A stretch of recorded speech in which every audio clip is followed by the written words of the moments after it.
अस्सलामुअलैकुम दोस्तों, बात करते हैं सेंट्रल एशिया के एक मुल्क उज़्बेकिस्तान के बारे में। उज़्बेकिस्तान ने पाकिस्तान के पोर्ट्स के बारे में ऐसी क्या बात कह दी कि पाकिस्तान में उज़्बेकिस्तान के आने से काफी कारोबार बढ़ जाएगा। दोस्तों, हाल ही में उज़्बेकिस्तान, अफगानिस्तान और पाकिस्तान के दरमियान एक मुलाकात हुई। उज़्बेकिस्तान से उनके डिप्टी प्राइम मिनिस्टर पाकिस्तान आए थे। ये एक बहुत बड़ी मुलाकात थी। एक रेलवे लाइन जो उज़्बेकिस्तान से अफगानिस्तान, मजार शरीफ और फिर पेशावर, पाकिस्तान से गवादर आने वाली थी। उज़्बेकिस्तान और अफगानिस्तान का सामान दुनिया तक पहुँचाने के लिए इस्तेमाल की जाएगी। इसकी कास्ट है 6.4 बिलियन डॉलर। ये बनेगी अगले 5 सालों में। जैसे ही ये बनेगी तो उज़्बेकिस्तान का सामान आसानी से कराची और गवादर की पोर्ट्स तक पहुंच जाएगा। अफगानिस्तान भी इसमें शामिल है। जब से इसे अनाउंस किया गया है, ये इतना बड़ा प्रोजेक्ट है जिससे पाकिस्तान को बिलियन ऑफ डॉलर्स का मुनाफा तो होगा। साथ में दुनिया की बड़ी बड़ी बैंक्स भी इस प्रोजेक्ट में सरमाया लगाने के लिए आ पहुंची हैं दोस्तों, जिनमें इस्लामिक डेवलपमेंट बैंक,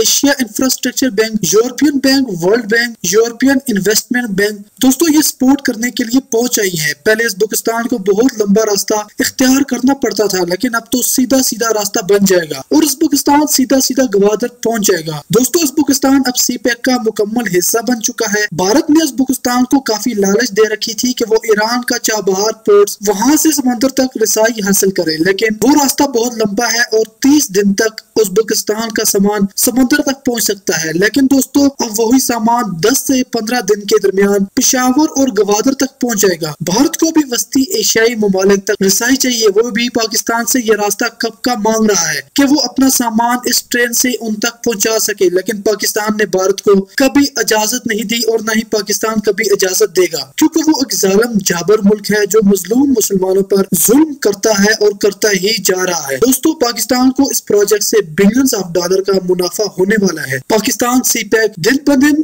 तरक्की की राह पर गामजन है और कहीं न कहीं एक आध मुल्क इसमें हर महीने ऐड होता जा रहा है। दोस्तों, अपनी राय जरूर दीजिएगा। अल्लाह हाफिज।